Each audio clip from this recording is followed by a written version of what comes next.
रोशनी इसकी अंधेरों को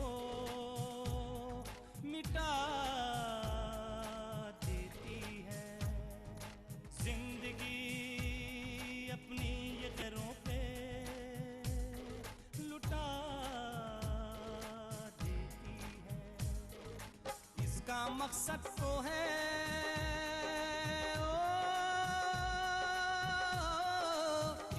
मकसद तो है दुनिया को सजाने के लिए। शम्मा जलती है पिघलती है ज़माने के लिए। शम्मा जलती है पिघलती है ज़माने के लिए। शम्मा जलती है, शम्मा जलती है। हम अपने खानदान की तकलीफ और दुखों की वजह नहीं बनना चाहते। ऐसे आदमी को परखने के लिए एक नजर चाहिए। अब तुम्हें परेशान होने की कोई जरूरत नहीं है, क्योंकि तुम्हारी दोनों बहनों के निकाह की जिम्मेदारी मैं करवाऊंगा। वो शीशी तुम लेकर मेरे पास आ जाओ। इसमें कौन सी बड़ी बात है? दादा जान, हम उदास कहाँ हैं? हमें बहलाने की कोशिश मत करो। जुर्म होने से पहले ही सबूत ऐसे बिखेर दूंगा कि शमा को फिर कोई नहीं बचा पाएगा। उनकी तबीयत तो ठीक है, लेकिन हम आपसे मिलना चाहते हैं। खुदा हाफिज।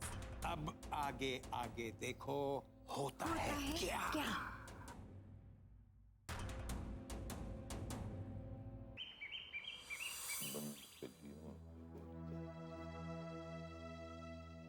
चेहरों में बोलता है तो।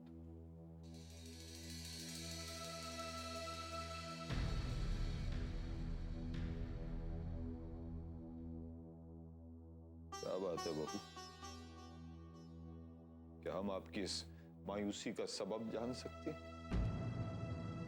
अब्बा जान, हम सभी अल्तमश को लेके फिक्रमंद हैं, और वो है कि किसी की कोई बात सुनता ही नहीं। अल्तमश के अब्बू भी इसी बात को लेके उलझन में है कि उसे अपने कैरियर की कोई फिक्र ही नहीं। हमें भी उनकी बेहद फिक्र है, लेकिन बहू, जोर जबरदस्ती किसी भी मसले का हल नहीं होता। अब्बा जान, घुड़सार में बंधे घोड़े से सभी मोहब्बत करते हैं,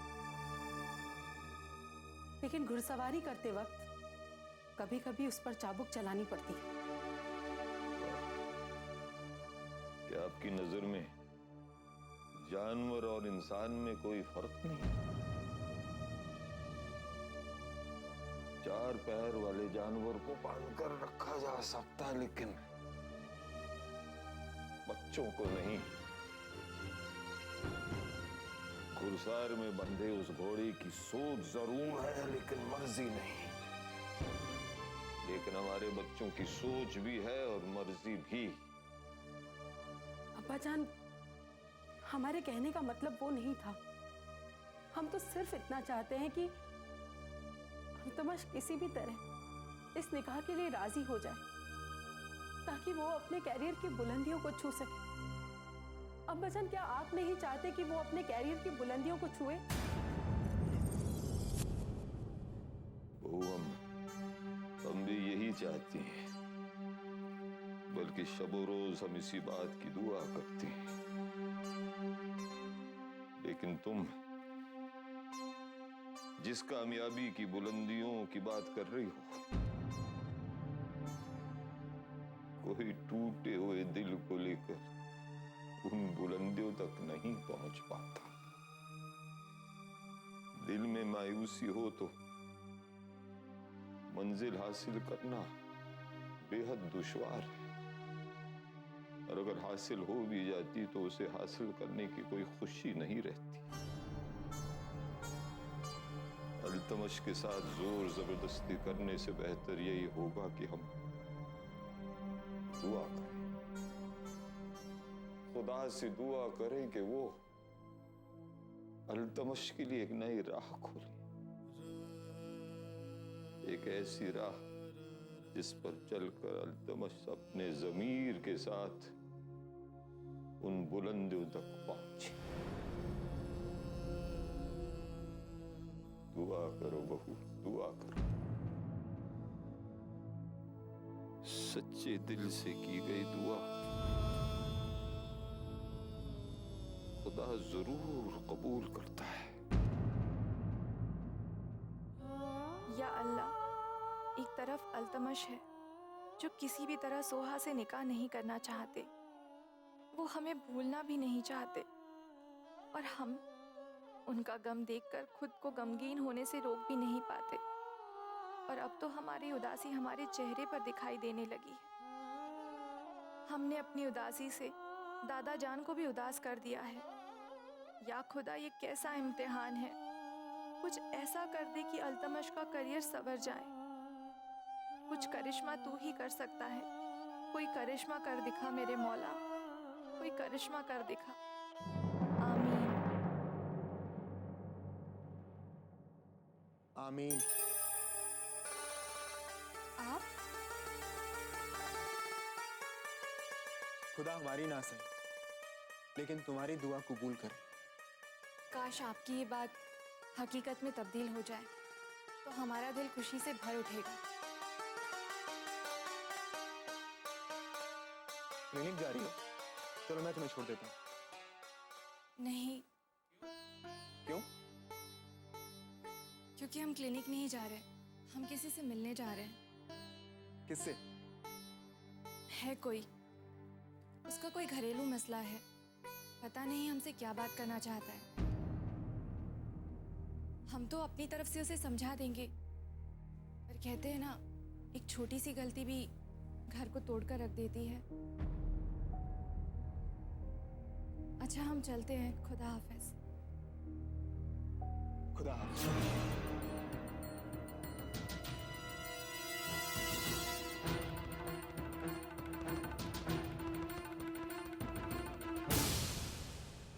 शम्मा जलती है, पिघलती है जमाने के लिए।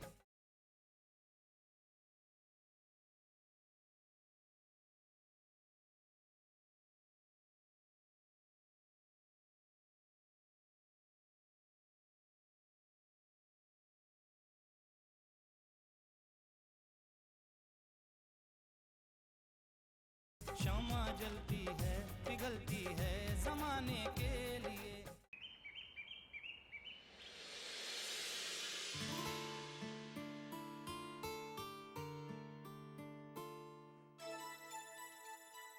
सारा, ये तुम क्या कर रही हो?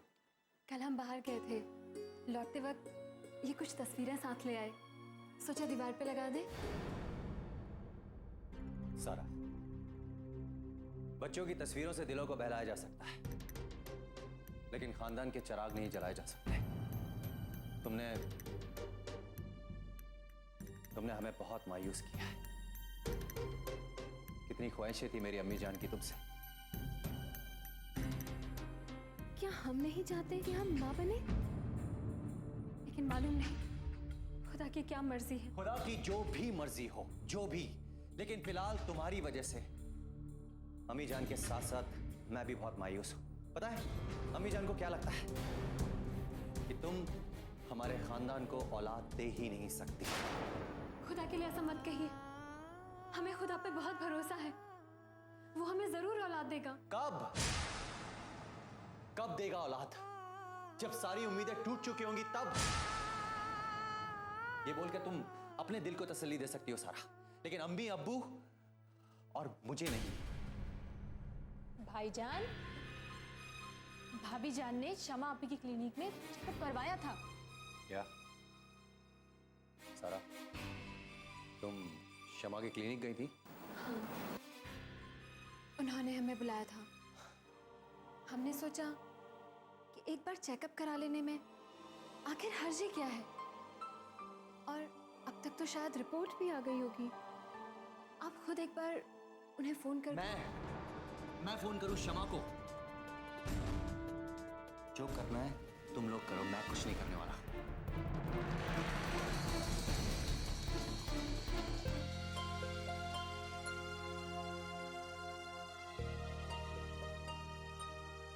भाभी जान, आप फिक्र मत कीजिए, रिपोर्ट्स के बारे में मैं शमा आपी से खुद बात कर लूंगी।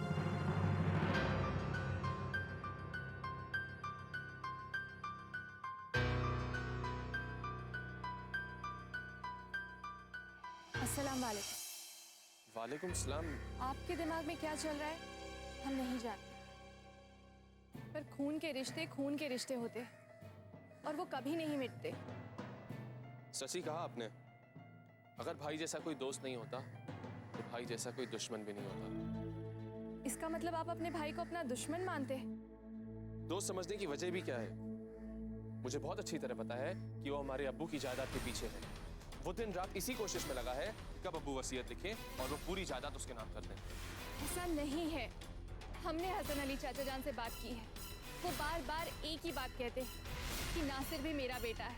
मैं उसके साथ नाइंसाफी कैसे कर सकता हूँ? ये क्या कह रही हैं आप? मैं बिल्कुल ठीक कह रही हूँ। दरअसल छोटी छोटी गलतफहमियां बड़े बड़े मसले पैदा कर देती। ऐसी कौन सी गलतफहमी पाली है मैंने?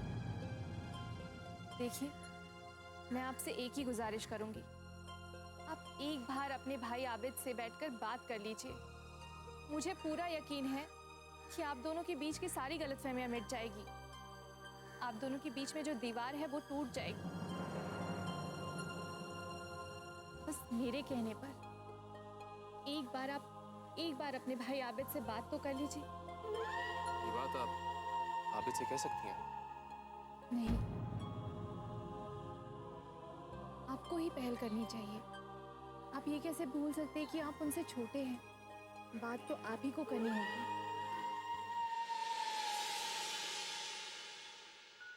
आखिर इस मामले का हल कैसे निकलेगा? मुझे तो यकीन ही नहीं हो रहा है कि अल्तमश के दिल में ऐसी गलतफहमी कैसे हो सकती है।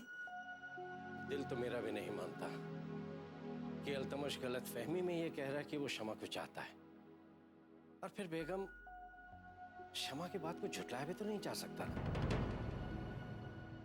एक तरफ अल्तमश जो कुछ भी सुनने को तैयार नहीं है, और दूसरी तरफ शहनाज जो इस बात को लेकर बहुत परेशान है। परेशान तो असगर भी है, लेकिन अब्बू की बात मुझे बिल्कुल ठीक लगती है कि ऐसे मामलों में बच्चों के साथ जोर जबरदस्ती नहीं करनी चाहिए। आखिरकार एक दूसरे के साथ जिंदगी उन्हें गुजारनी है, हमें नहीं। घर में सब इसी बात को लेकर चर्चा कर रहे हैं। काश कि आपने वकालत ही ना छोड़ी होती, तो आज कम से कम अल्तमश को तो अपने साथ रख सकते थे। हाँ बेगम,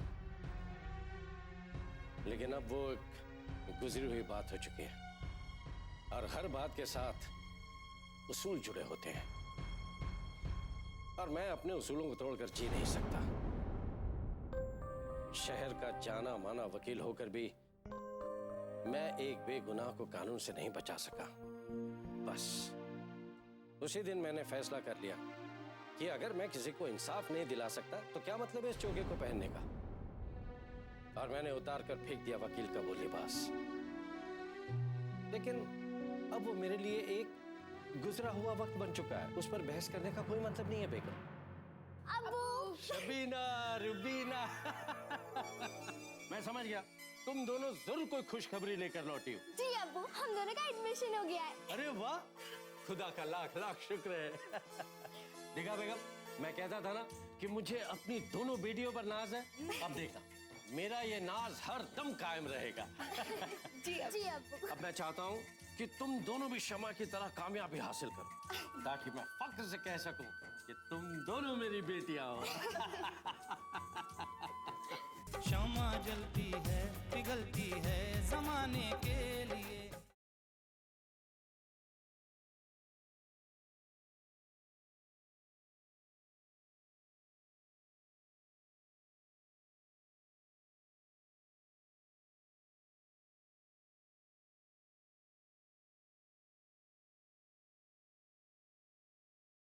शमा जलती है, पिघलती है जमाने के लिए। या खुदा, ये इतनी सारी दवाइयाँ आखिर कब तक खानी पड़ेंगी? बस थोड़े दिन और। मैं तो कहती हूँ इन सारी दवाइयों से आपको जल्दी ही छुटकारा मिल जाएगा। बस अपने दिल का गुबार हल्का कर लीजिए। आबिद और नासिर को सामने बिठाकर उनसे बात कर लीजिए। वो दोनों तो एक दूसरे की सूरत तक देखना नहीं पसंद करते। इसके जिम्मेदार भी आप ही हैं।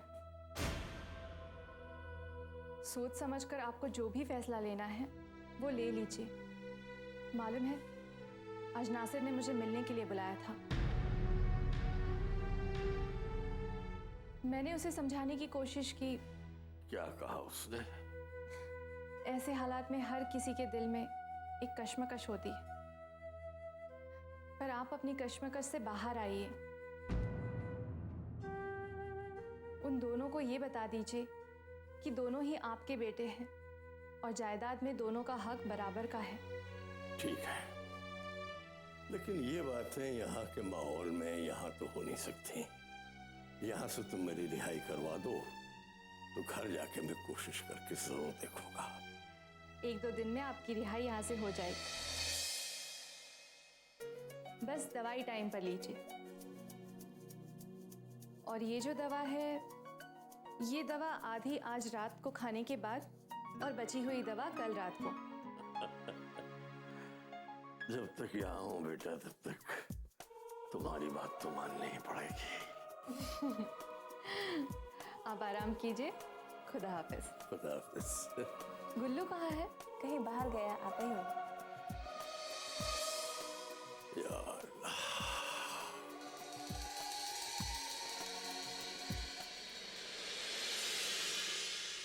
शहनाज, बच्चे पैदा होते हैं तो उनके पैदा होते ही दिल में उम्मीद जगती है कि एक दिन घर में बहू आएगी और घर के कामों से थोड़ी सी फुर्सत मिलेगी। लेकिन आजकल के बच्चे। आप ठीक कह रही हैं, लेकिन अल्तमश की जिद को देखकर मुझे ऐसा लगता है कि मेरे ख्वाब ख्वाब ही रह जाएंगे। और अबू जान तो जैसे कोई फैसला लेना ही नहीं चाहते।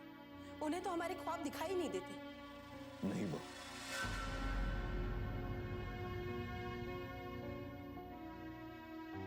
हम तुम्हारे ख्वाबों को अच्छी तरह समझते हैं, लेकिन हर ख्वाब के पूरा होने का एक वक्त मुकर्रर होता है जो अल्लाह मुकर्रर करता है। लेकिन अब्बा जान, अल्तमश के निकाह का वक्त आप भी तो मुकर्रर कर सकते हैं।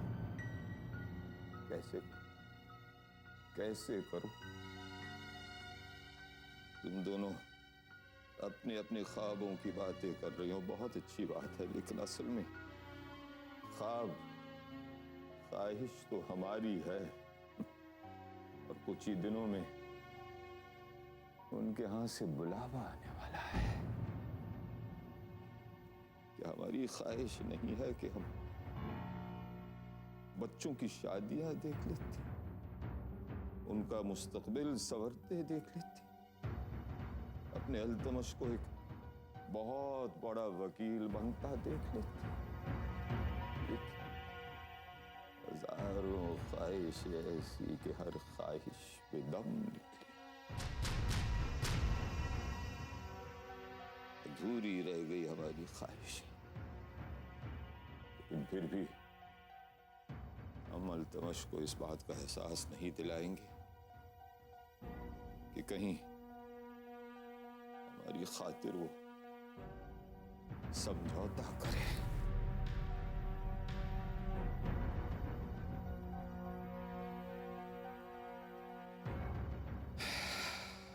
मसला छोटा हो या बड़ा, अगर आप उसे खुद सुलझा नहीं सकते तो उसे अल्लाह के ऊपर छोड़ देना चाहिए।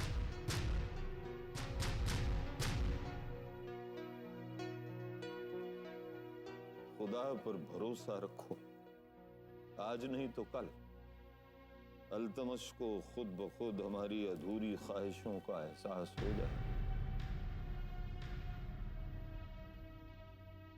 फिर वो खुद उन ख्वाहिशों को पूरा करेगा।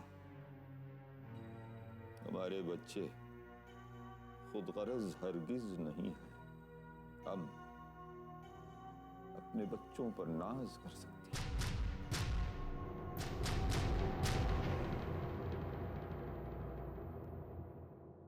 शम्मा जलती है, पिघलती है जमाने के लिए।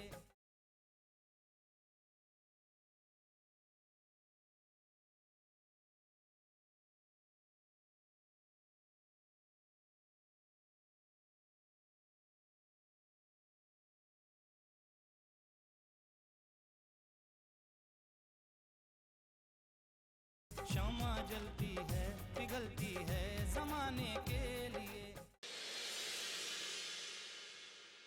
गुल्लू, भाई इतना घबराने की क्या जरूरत है? वैसे भी अब तुम्हें उस क्लिनिक पे ज्यादा दिन काम नहीं करना होगा। अल्लाह ने चाहा तो बहुत जल्द मैं तुम्हें सरकारी नौकरी पर लगवा दूंगा। शुक्रिया साहब। खैर आप मुझे ये बताइए कि मुझे करना क्या होगा? तुम्हें मेरे लिए एक काम करना होगा। ये तो वही शीशी है ना जो मैंने आपको लाकर दी थी? हाँ गुल्लू, शीशी वही है, लेकिन इसके अंदर की दवा बदल दी गई। लेकिन आप इसका क्या करेंगे? मैं नहीं गुल्लू, तुम करोगे। ये शीशी हसन अली की दवा की शीशी के साथ बदलनी हो। लेकिन इसमें कौन सी दवा है? अगर इस दवाई से मरीज को नुकसान हो गया तो? वही तो मैं चाहता हूं कि उनको नुकसान हो, बस इतना नुकसान कि अगले दिन वो अपनी वसीयत अपने बेटे के नाम लिख दें। ओह, तो आप उन्हें डराना चाहते हैं? हाँ गुल्लू, कभी कभी हमारे काम में अजीबोगरीब तरीके अपनाने पड़ते हैं। तुम ये काम करोगे ना? क्यों नहीं साहब, लेकिन एक बात का ध्यान रहे, किसी को कानों कान इसकी खबर नहीं होनी चाहिए गुल्लू। आप इत्मीनान रखिए साहब, किसी को भी जरा सा भी शक नहीं होगा। तो अब इजाजत दीजिए। हाँ गुल्लू।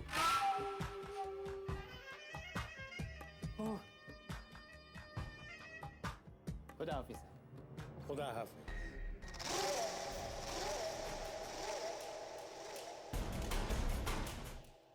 मैंने दुनिया देखी है गुल्लू, लेकिन तुमने नहीं देखी, वरना तुम इतनी बड़ी बेवकूफी हरगिज नहीं करते। तुम्हें नहीं पता कि उस शीशी में कोई दवा नहीं, लेकिन इतना तेज जहर है जो 2 घंटे के अंदर अंदर इंसान को मार डालता है। हसन अली ये दवा खाते हमेशा के लिए गहरी नींद सो जाएगा।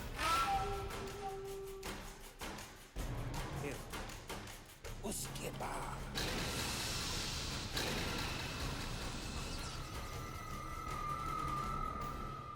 अपने सीने का हर एक दर्द छुपाने के लिए, अपने सीने का हर एक दर्द छुपाने के लिए शम्मा जलती है पिघलती है जमाने के लिए, शम्मा जलती है पिघलती है जमाने के लिए, शम्मा जलती है